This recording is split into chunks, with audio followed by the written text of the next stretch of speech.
yang diklarifikasi berkali-kali sampai karena saking populernya. Iya.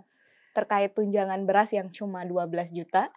Terus tunjangan rumah DPR 50 juta dan 50 juta gitu kan. Wah, pasti deh gitu kan. sebenarnya orang-orang aja misalnya sesederhana nih kita bandingin sama pendapatan guru di Indonesia itu aja masih banyak yang 600.000 atau di bawah Betul. 600.000 belum dikontrak sampai sekarang. Ini memperlebar ketimpangan antara pejabat dengan masyarakat lokal dan harapan kita dari sudut kebijakan publik gimana pemerintah juga mengimbangi dengan kebijakan-kebijakan yang empati gitu dengan masyarakat yang termarginalkan yang belum bisa memenuhi kebutuhan dasarnya. Ya, nambah gaji sih seharusnya nambah tanggung jawab, nambah wah gue harus kerjanya lebih bagus lagi nih. Oke lah, tunjangan untuk rumah ya udah itu hak kamu gitu ya. Tapi balik lagi nominalnya, penentuannya gitu, dan lihat juga keseimbangannya dengan yang lain. Jadi proporsionalitasnya gitu kan.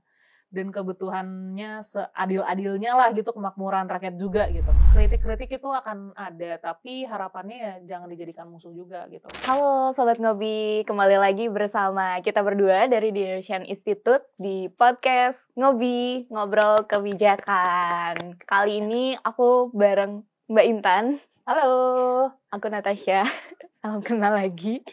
Kali ini kita akan ngomongin hal yang akhir-akhir ini sering banget dibicarain dan aku masih bingung sih sebenarnya. Supaya aku nggak salah paham, aku mau nanya ke Mbak Intan. Baik. Karena baru aja Mbak Intan publish wacana terkait topik ini juga bisa diakses di bawah ini. Di bawah, di caption. Betul. Nah, biar nggak miskom dan huru hara terhadap pemerintah dan memperpanjang misinformasi, aku mau tahu dong Mbak terkait yang rame itu. Yang tunjangan udah huru hara juga kok. Iya sih. Yang diklarifikasi berkali-kali sampai karena saking populernya. Iya. Terkait tunjangan beras yang cuma 12 juta. Terus tunjangan rumah DPR 50 juta dan aku juga mewakili masyarakat juga emosi sih, kayak masyarakat yang ada di sosial media itu. Detailnya gimana sih Mbak, apa yang melatar belakangi dan itu apakah mereka naik gaji atau cuma tunjangannya yang naik gitu? Oke, jadi sebetulnya ini cukup menarik sih pertama soal naik gaji atau tidak naik gaji ya. Karena kan sebenarnya ini kan yang dipermasalahkan itu awalnya adalah adanya tunjangan rumah sebesar 50 juta per bulan. Yang mana sebetulnya tadinya itu DPR punya rumah dinas sendiri gitu. Cuma karena satu dan lain hal, yaitu kalau nggak salah ya karena udah nggak bisa diperbaiki atau segala macam, jadinya diputuskan bahwa oh yaudah deh kita nggak kasih dalam bentuk rumah dinasnya, tapi dalam bentuk uang gitu, diuangkan jadinya. Jadilah 50 juta per bulan ini, yang itu kita omongin belakangan dulu yang ngitungnya ya. Okay. Tapi kurang lebih awalnya tuh itu. Nah, jadi sebetulnya kalau misalkan Bu Puan Maharani bilang ini bukan kenaikan gaji, benar sih gitu, karena gaji pokoknya tuh nggak naik gitu, tapi yang naik tunjangannya. Jadi benar gak naik gaji tapi tunjangan yang naik gitu. Makin nambah penghasilan mereka ya. Iya, yang dipermasalahkan itu yang dibawa pulang oleh DPR kan jadi lebih banyak gitu kan. Mau itu gaji kayak mau tunjangan kayak mau bonus gitu kan. Nah, sama juga terkait beras. Nah, itu aku baca lagi, bener kata kamu yang ini diklarifikasi berulang-ulang. Nah, setelah aku baca lagi itu sebenarnya yang tunjangan beras ini ya nggak 12 juta gitu, tapi kalau nggak salah ya sekitar 30.900 gitu deh. Pokoknya emang gak 12 juta kok. Ini aku nyontek ya. Okay. Nih biar tidak salah. Nah, iya benar 30.900 per jiwa. Jadi kalau misalkan satu keluarga itu ada misalkan 3 orang, ya udah dikali 3 gitu per bulannya. Jadi gak 12 juta ya gitu. Okay. Nah, ini menurut surat edarannya Sekjen DPR. Yang terbarunya itu yang 2024 ada ntar ditulis nih nama peraturannya apa. Kayak gitu sih kurang lebih. Nah, cuma karena ini kan masyarakat tuh jadi lebih detail gitu, jadi lebih teliti melihat, oh ini ada tunjangan apa lagi nih, apalagi kan disebar juga oleh BBC ya, ada apa kayak slip gajinya gitu kan, ada gaji pokok, tunjangan ABCD gitu kan, lain-lain. Terus ya aku pun juga jadi melihat gitu, tunjangan apa nih, tunjangan komunikasi, oke, baik, tunjangan apa sidang paket, tunjangan kehormatan, terus dan lain sebagainya. Banyak itu ya, apa sih gitu. Coba dari semua tunjangan yang mau kamu tanyain apa selain rumah? Selain rumah aku kepo sama ini sih, tunjangan. Apa pilih dari menu ini? Dia dapat tunjangan komunikasi juga, itu buat apa gitu kayak, dan nominalnya berapa dan rasionalisasinya apa mereka perlu tunjangan komunikasi. Sebenarnya tunjangan komunikasi itu ya mungkin sama kayak kita juga ya, kayak misalkan untuk ya menghubungi seorang, kalau mungkin kalau anggota DPR kan berarti menghubungi konstituen. Jadi kalau misalkan DPR ya menghubungi konstituennya atau menghubungi pihak-pihak terkait lain atau pejabat-pejabat lain gitu ya. Nah, cuma aku juga mempertanyakan yang sama seperti ini. Ketika DPR itu kan basically berkantor juga ada wifi gitu ya mungkin, kemudian fasilitasnya. Nah, mungkin salah satu rasional lainnya adalah ya mungkin kan mereka nggak kerja di kantor mulu gitu kan, mungkin mereka akan bergerak ke daerah dan tentu ya mungkin butuh internet atau bahkan tempatnya nggak ada internetnya gitu, mungkin butuh pulsa atau bahkan butuh telepon satelit gitu mungkin ya, kita nggak tahu ya. Nah mungkin alasannya itu untuk komunikasi. Nah kalau misalkan aku pribadi sih yang aku pertanyakan adalah tunjangan kehormatan sih jujur. Karena kayak aku awalnya menganggap berkira-kira gitulah. Aku awalnya mengira bahwa tunjangan kehormatan mungkin untuk ketua atau wakil kali ya gitu. Karena kan kayak mereka jabatannya lebih tinggi daripada yang lain gitu kan. Jadi beban kerjanya juga lebih banyak mungkin ya. Sebuah penghargaan kehormatan gitu mungkin ya. Nah, tapi ternyata setelah aku baca lagi semuanya dapat tunjangan kehormatan. Jadi ketua, wakil, anggota itu dapat tunjangan kehormatan, walau ya nominalnya tentu beda-beda ya. Gitu, nominalnya beda-beda, tapi ya semuanya dapat. Nah, kalau misalkan kita bandingin gitu sama di perguruan tinggi, yang dapat tunjangan kehormatannya profesor. Ya karena itu jelas ya, itu tingkatan yang tinggi lah ya, profesor sebagai salah satu reward gitu ya. Sudah mencapai jenjang yang tinggi yaitu profesor ya diberikanlah tunjangan kehormatan. Nah, kalau DPR aku bingung nih faktor pembedanya berarti apa gitu. Apakah mencapai DPR otomatis semua mendapat tunjangan kehormatan tanpa ada kayak spesifikasi khusus gitu selain ketua wakil? Nah itu gimana, itu sih yang jadi pertanyaanku jujur. Ya sih, itu menarik banget sih ngomongin tunjangan kehormatan. Itu gimana sih Mbak, kita sebagai masyarakat penting gak untuk mengkritisi ini? Apakah nanti besaran tunjangan itu bisa kita harapkan untuk memperbaiki kinerja mereka di bidang legislasi, terus memperkuat checks and balances negara kita? Itu kayak sampai saat ini kan kita sebagai masyarakat belum ngelihat dan masih kecewa gitu dengan DPR. Dan menurut Mbak itu gimana cara kita menyikapinya? Dan itu sih. Nah mungkin sebelum ke situ kita kasih analogi gini deh. Ya kita lah pekerja biasa gitu. Kita punya KPI ya yang harus ditepati gitu. Kayak ya kita punya kewajiban yang harus dipenuhi untuk dapat gaji yang segini gitu. Pokoknya gaji segini tuh membayar kita untuk melakukan hal-hal ini gitu. Kalau misalnya kita bandingin nih ke DPR gitu ya sekarang, sebetulnya ya banyak sih yang masih perlu diselesaikan gitu ya, terutama. Nah terutama kalau misalkan aku mau mengutip gitu ya, mengutip dari Bang Lusius dari Formapi, itu beliau mengatakan bahwa dari semua RUU Prolegnas Prioritas 2025 yang jadi itu baru 1 gitu. Dari 42 sekarang sisanya 41 gitu. Dan sekarang masih aja banyak ya. Udah Agustus gitu. Nah, apalagi soal polemik di mana meeting-meeting itu tuh masih ada yang tertutup gitu. Nah, kalau menurut IPC itu kurang lebih 55,1% doang nih yang terbuka dari 119 rapat, jadi hampir setengahnya lah itu terbuka, sisanya tertutup. Lebih dari gitu. Setengahnya ya. Iya, nah itu kan juga, ini isu lain ya, maksudnya ini, ini kalau jadi satu episode berbeda gitu. Bagaimana ketika setengah kinerja mereka itu berarti kan kita nggak tahu ya, tidak bisa dipertanggungjawabkan. Iya, dalam hal kita nggak tahu gitu apa yang mereka kerjakan, transparansinya nggak ada gitu. Jadi ini juga menjadi salah satu PR sebetulnya. Nah, ketika tunjangannya itu ditambah gitu, walaupun iya sih tadinya rumah dinas dan ini hanya dalam bentuk manifestasi menjadi uang gitu. Nah, cuma ya bisa nggak sih gitu kalau misalkan dibarengi juga nih dengan kinerja yang sesuai ekspektasi masyarakat gitu. Karena masyarakat tuh ekspektasinya gede banget loh gitu. Benar. Selalu gitu kan, setiap ganti pemerintahan pasti ada aja harapan untuk bisa lebih baik dong, tentu saja. Apalagi mereka dipilih oleh rakyat juga. Iya, masalahnya. Ekspektasi itu tuh nggak cuma bertumbuh pada presiden, wakil presiden, tapi ya legislatif yang dipilih juga gitu oleh masyarakat. Kayak gitu sih. Nah, harapannya ya sebenarnya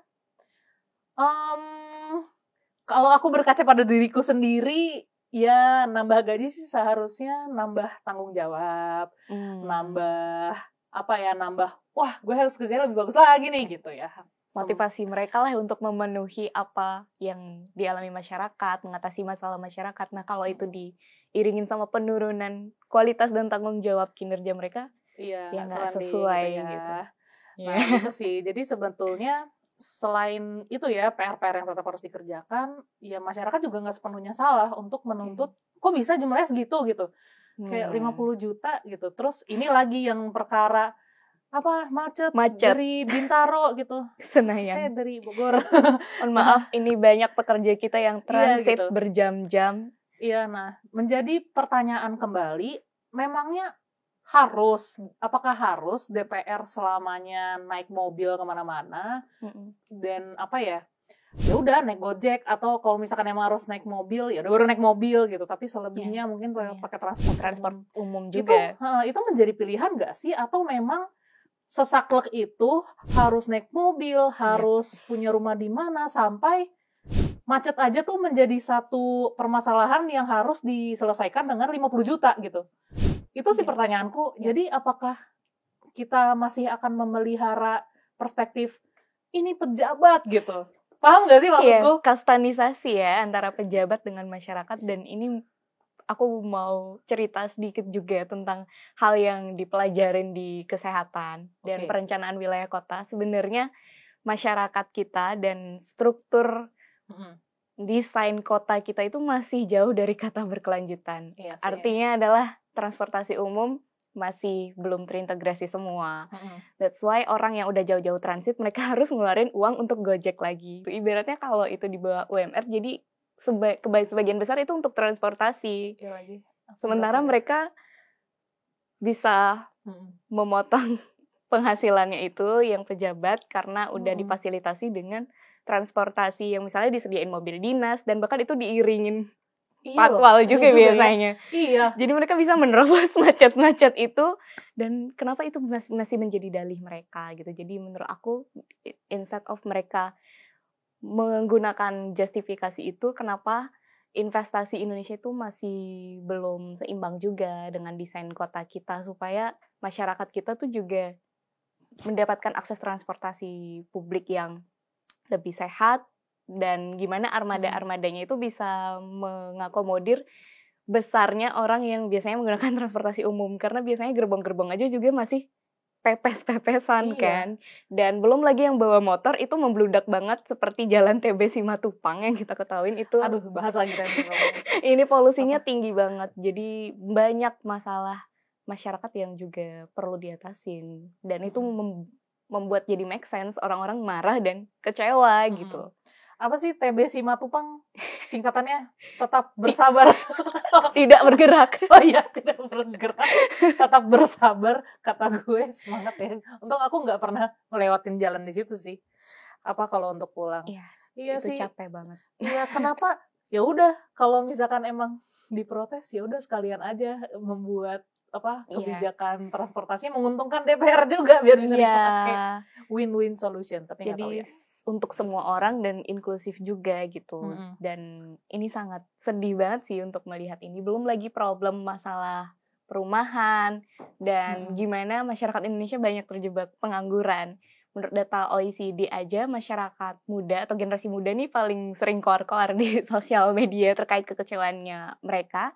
Karena banyak dari lulusan perguruan tinggi Indonesia atau lulusan anak-anak muda Indonesia yang masih menganggur sampai sekarang. Dan itu diamini juga dengan riset dari OECD di mana Indonesia jumlah penganggurannya itu 13%, itu lebih tinggi daripada Malaysia, Filipina, dan negara-negara ASEAN lainnya. Dan kenapa ini masih menjadi permasalahan? Ya lagi-lagi karena kurikulum Indonesia itu belum sesuai dengan kebutuhan pasar kerja. Jadi skill mereka itu nggak match, nggak relevan gitu dengan lowongan-lowongan yang ada.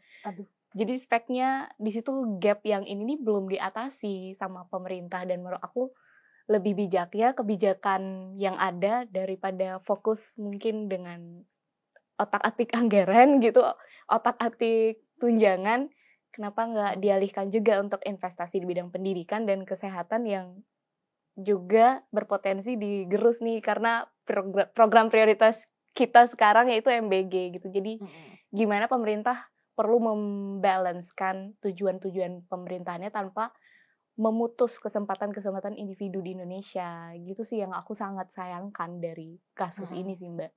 Kalau menurut Mbak Intan gimana dari perspektif hukum mungkin terkait masalah tunjangan ini di tengah masalah Indonesia yang kondisi ekonominya lagi nggak baik-baik aja, kita kena tarif Trump dan masih banyak masalah kesehatan juga yang ada di Indonesia. Bahkan ada perubahan iklim. Iya sih, mungkin dari yang kamu jelasin itu ya mungkin beberapa hal kenapa masyarakat tuh ya normal ya untuk merasakan sesuatu yang tidak enak gitu terhadap berita ini gitu. Mau sudah diklarifikasi berapa kali pun. Cuma kayak kalau dari sudut pandangku ya, pertama mungkin yang aku permasalahkan adalah itu yang tadi kamu sebut di awal. Ini kita baru bahas sekarang ya, yaitu penentuan nominalnya sih. Menurutku, bagaimana itu ya udah deh kalau angkanya segitu, jelasin ke gue kenapa gitu. Nah, kalau misalkan apakah rasionalisasinya memang 50 juta karena ya harga di Senayan segitu. Kasih lagi rasionalisasi, kenapa harus di Senayan gitu. Karena jujur aja ya pegawai-pegawai DPR ya pasti juga dari mana-mana kerjanya gitu. Dan itu sama-sama di DPR loh kerjanya gitu. Pasti ya ada pilihan lain deh gitu kan. Pasti ada pertimbangan yang lain yang bisa menjadi alternatif gitu. Selain rumah seharga 50 juta gitu misalnya.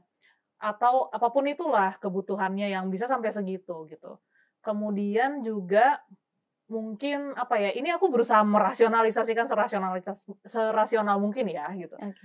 Ya mungkin itu alasannya, dan sebenarnya ya mungkin itu haknya mereka juga tunjangan rumah karena tadinya kan dapat rumah dinas. Sekarang nggak ada, ya udah jadi duit, cuma balik lagi ke ngitungnya gimana gitu kan. Nah itu sih, itu permasalahan transparansinya ya. Iya, transparansinya gimana. Dan sebenarnya ini nggak hukum-hukum banget sih, tapi ya di tengah semangat efisiensi gitu ya, di tengah semangat efisiensi terus, dan kamu udah jelaskan juga bahwa sebenarnya di lapangan itu teman-teman dan ya masyarakat pada umumnya juga lagi nggak baik-baik aja gitu.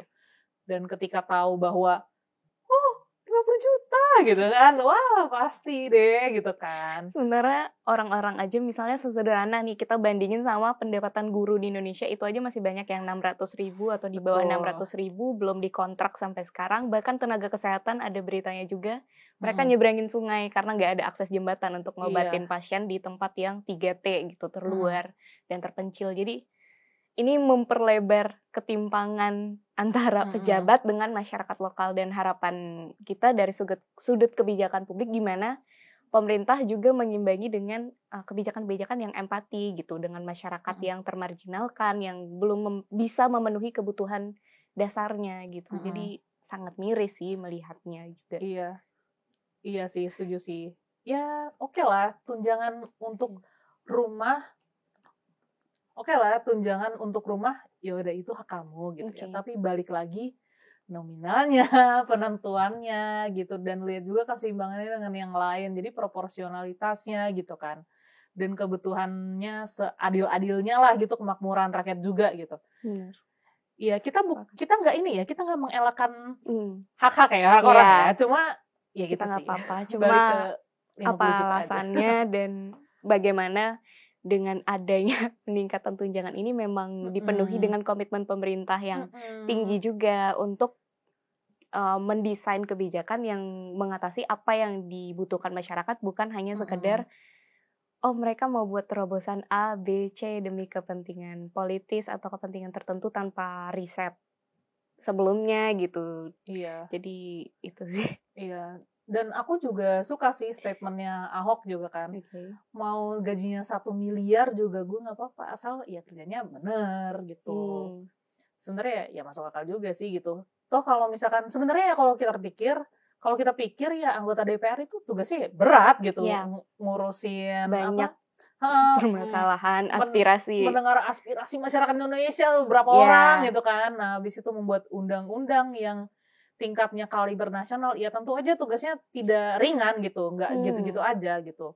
Jadi sebetulnya kalau misalkan mau dipikir ya oke lah, seharusnya make sense dengan gaji besar, namun ya balik lagi nih di lapangannya seperti itu gitu loh. Jadi itulah yang membuat kenapa masyarakat nih agak geram gitu. Karena mereka belum merasakan hal yang bagaimana aspirasi mereka akhirnya ditindaklanjuti secara nyata gitu. Iya, kita nggak tahu nih gimana akuntabilitasnya mereka terhadap suara-suara kita gitu kan. Jadi ini bukannya kita crab mentality atau gimana ya, kayak nggak suka nih ngeliat orang nggak susah gitu, harus ngeliat orang lain susah. Nggak juga gitu, kita ya kita women support women gitu ya misalnya. Kayak maksudnya ya kalau misalkan oke ya nggak apa-apa gitu. Tapi ya kembali lagi pada hasilnya nih gimana gitu, karena balik lagi masyarakat itu ekspektasinya besar. Betul sih. Jadi harus dibalance lagi, diseimbangkan dan dijaga akuntabilitasnya dan melihat pembicaraan kita dan kita ngulas gimana penyebab masyarakat marah gitu. Terus menurut Mbak Intan apa sih yang bisa kita suarakan bareng ke depannya untuk menyikapi kondisi ini? Oke. Menurutku sih ini dari sudut pandangku sebagai peneliti ya. Pertama, boleh nggak di-share dasar pertimbangan nominal gitu tuh apa ya gitu. Karena kita juga pengen tahu, dan kalau misalkan ada kesempatan untuk kita sama-sama mengerti gitu, kenapa enggak kan? Siapa tahu emang ada rasionalitasnya yang amat sangat masuk akal, kenapa jumlah-jumlahnya segitu. Kenapa butuh ada tunjangan A, B, C, D. Itu kan mungkin ya kalau misalkan kita bisa dikasih kesempatan untuk berdialog, berdiskusi, ya siapa tahu berhasil gitu kan. Siapa tahu kita jadi ngerti gitu. Kalau misalkan ada biar nggak salah paham lagi lah gitu. Bisa lah diceritain ya gitu ke kita gitu. Mungkin bisa dikasih infografis juga gitu kan dari DPR langsung. Oh itu sangat mengedukasi publik gitu. Pertama itu. Habis itu ya dengan mengerjakan PR sih lebih tepatnya ya. Ya kan masyarakat sudah menyuarakan nih gitu. Mereka sudah pokoknya menganggap bahwa wah ini gajinya kegedean untuk kerjaan yang segitu aja. Loh kok bisa ngomong kayak gitu gitu. Mungkin saatnya untuk berintrospeksi gitu ya. Oh mungkin apakah ya itu tadi akuntabilitas, transparansi gitu, inklusi. Apa yang mereka kerjakan? Iya, apakah DPR nih udah tahap mana ya prosesnya? Apakah sudah mengakomodir mendengarkan semua orang atau belum gitu? Apakah sudah mempertimbangkan masukan dan dipertimbangkan di tahap-tahap setelahnya atau belum gitu, atau cuma didengar terus oh ya udah aku sudah mendengar pendapat orang ini gitu. Menarik juga mungkin dibuat website ya Mbak, soalnya setahu aku juga belum tahu gitu kinerja komisi di tiap DPR itu progresnya gimana sih, sedang prioritasnya mengurus kebijakan di isu apa. Jadi mungkin itu bisa dikasih infografis ataupun website, jadi kita bisa lihat pemetaannya nih tiap komisi sedang fokus di isu apa. Jadi masyarakat juga bisa memantau secara bersama. Terus ada transparansi juga untuk mengundang masyarakat umum secara inklusif kalau memang ada rapat dengar pendapat ataupun konsultasi publik. Jadi kita bisa terinformasi juga gitu terkait rasionalisasinya gimana dan bagaimana masyarakat juga memahami peran DPR itu juga banyak yang diurus gitu. Jadi menurut aku ada miss di situ sih. Ada asimetri atau ketidakseimbangan informasi antara apa yang udah dikerjain DPR tapi masyarakat seolah merasa DPR belum melakukan apa-apa karena kita nggak terinformasi. Bisa aja kan itu terjadi gitu. Oke, sebenarnya kalau website sih udah ada. Nah, Cuma emang website yang sekarang tuh modelnya baru sih dibanding yang lama. Aku belum. Nah, aku sebagai penunggu website DPR ya. Soalnya kalau apa-apa riset pasti karena ada undang-undang gitu kan. Iya, cuma aku merasakan sih ada ada beberapa ya mungkin ya uploadnya telat gitu. Kayak misalkan UU-nya udah keluar tapi di websitenya masih belum selesai gitu. Jadi progresnya tuh nggak secara real time gitu. Ya itu sebenarnya juga salah satu faktor yang mempengaruhi. Jadi kemudahan untuk masyarakat gitu untuk mengakses dan mengetahui informasi itu jadi berkurang gitu. Karena ya memang sesimpel website sih. Tapi kalau misalkan semua informasi dapatnya cuma di situ, gimana dong? Ya, itu dia gitu kan. Sebenarnya ada banyak sih kanal-kanal yang disediakan DPR gitu untuk kita bisa berpartisipasi memberi masukan. Jadi kalau misalkan mau mengajukan rapat dengar itu bisa ada di websitenya, ada pilihannya, ada menunya. Atau mau menyampaikan pendapat langsung via website gitu, berbicara ke badan keahliannya gitu atau alat kelengkapan terkait itu bisa. Cuma terakhir aku coba kemarin terus kayak nggak connect gitu. Mungkin aku nggak tahu ya, perbarui servernya atau gimana ya. Mungkin internetku ya harapannya itu beneran bisa connect sebenarnya ya. Jangan sampai enggak. Mungkin lagi maintenance, mungkin kita nggak tahu juga. Iya, tapi terakhir sih mohon maaf kemarin nggak bisa. Saya nyobain nggak bisa. Gitu ya. Tapi sebenarnya ada sih jalan-jalannya, dan jangan lupa juga bahwa ada juga medsos partai. Ada juga medsosnya mereka sendiri gitu. Yang memang itu kita harus keep updated ya sama aktivitas dari DPR juga. Iya, gitu. Misalnya lagi-lagi masalah privilege dan mungkin ada yang nggak bisa akses website, nggak tahu cara main Instagram gitu. Mungkin kedepannya juga harapannya juga bisa mungkin dari radio atau gimana, mungkin nggak. Aku juga kurang paham nih cara approach di masyarakat lokal gimana. Semoga nanti kedepannya, karena Indonesia luas, kita paham banget Indonesia luas dengan banyak masalah yang beragam. Jadi pendekatannya juga disesuaikan gitu. Channel komunikasinya, cara komunikasi publiknya dengan karakteristik masyarakat setempat, bagaimana daya akses mereka juga. Jadi itu sih menurut aku penting juga. Iya gitu. Nah, terkait tadi juga yang soal gimana nih caranya supaya masyarakat bisa lebih aware gitu dengan apa yang dilakukan DPR. Nah, ini aku senyata-nyatanya aja ya, DPR itu punya channel channel YouTube gitu yang dimana sidang-sidangnya itu ditampilkan gitu. Nah, kemudian dan masyarakat sipil itu juga melakukan effort gitu, melakukan effort juga untuk mengawasi gitu. Contohnya ya jurnalis-jurnalis gitu. Kemudian ada channel-channel juga yang dibuat oleh organisasi masyarakat sipil lainnya, misalkan kayak Formapi, Indonesian Parliament Center, habis itu ada dari teman-teman Think Policy, dan bahkan kita juga gitu, yang aktif mengawasi dan membuat platformnya yang masing-masing dengan kegunaannya masing-masing gitu. Itu juga sangat bermanfaat gitu. Jadi untungnya kita masyarakat sipil masih mau peduli untuk membagikan informasi ini kepada sesama kita gitu. Karena kita juga paham bahwa itu penting. Nah, karena masyarakat kan juga udah mengimbangi nih ya dengan punya effort-effortnya juga, jadi akan lebih baik kalau misalkan masyarakat juga dipandang sebagai mitra gitu ya dalam pembangunan gitu. Jadi ya kita saling melengkapi aja lah ya gitu. Maksudnya kritik-kritik itu akan ada, tapi harapannya ya jangan dijadikan musuh juga gitu.